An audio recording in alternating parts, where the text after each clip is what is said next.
Our children need their ABCs, not just the letters, but the vitamins too, especially the vitamin that comes next in the alphabet song, vitamin D.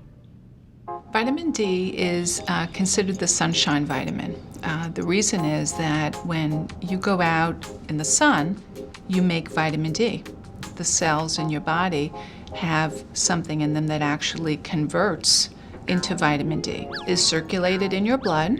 It goes to the liver. The liver converts it into the active form of vitamin D, which is called 25-hydroxyvitamin D. And that's in fact what's measured when we measure people's vitamin D levels. We're measuring 25-hydroxyvitamin D in the blood. That's the active form of the vitamin D.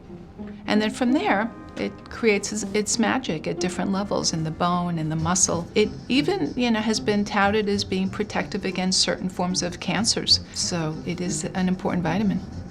In the last few years, we're realizing how important it is and has a lot of implications in terms of not just bone health, but also in terms of muscles and balance issues. So it's really, become a very important vitamin for people to be taking on a regular basis. The body needs sufficient vitamin D levels starting in utero. Poor diet and vitamin D deficiency during pregnancy are determining factors in asthma and wheezing disorders before the age of 5. Children with sufficient vitamin D are less likely to catch the flu, have early childhood cavities, or develop chronic diseases like heart disease later in life. Vitamin D is essential for building bone. The best time to build bone is during our childhood, and most people reach their peak bone mass in their late 20s. Well, vitamin D is necessary in order for your body to actually be able to absorb calcium. So if you don't have enough vitamin D in your system, you can't absorb the calcium that eventually winds up in your bones. Due to sunscreen usage and lifestyle changes, particularly more time spent indoors, we're seeing more Americans with vitamin D deficiency. The National Health and Nutrition Examination Survey estimate that 50% of children between 1 and 5 years old and 70% of children between 6 and 11 years old have deficient or insufficient levels of vitamin D. Vitamin D deficiency is actually quite common. Probably about a third of people, especially elderly people, have vitamin D deficiencies. Children can have it. There's a condition called rickets, which is actually due to the ultimate vitamin D deficiency, associated with very soft bones and a lot of breaking of the bones. And that's due to poor nutrition. The American Academy of Pediatrics and the Institute of Medicine recommend a daily intake of 400 international units per day of vitamin D during the first year of life, beginning in the first few days of life. You can give vitamin D to an infant in liquid form. Babies who consume less than 32 ounces of vitamin D fortified formula or milk should also have a daily supplement of 400 IU.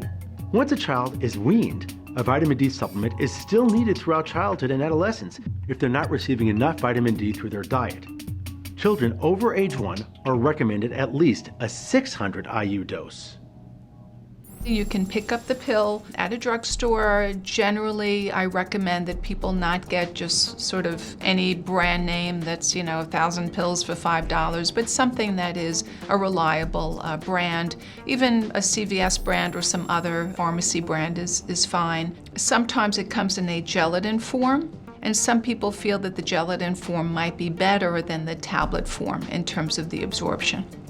As long as people take it, I don't have a particular preference. I just want them to get it because it's a very important vitamin. In addition to moderate sunlight exposure and supplements, you can consume some vitamin D in foods. You certainly can take vitamin D in from some food sources, though generally speaking, the kinds of food sources that do contain vitamin D, like milk and some other dairy products, contain vitamin D2, which is not considered the active form of vitamin D. Vitamin D3 is really the active form of vitamin D, and that has another name that's called cholecalciferol.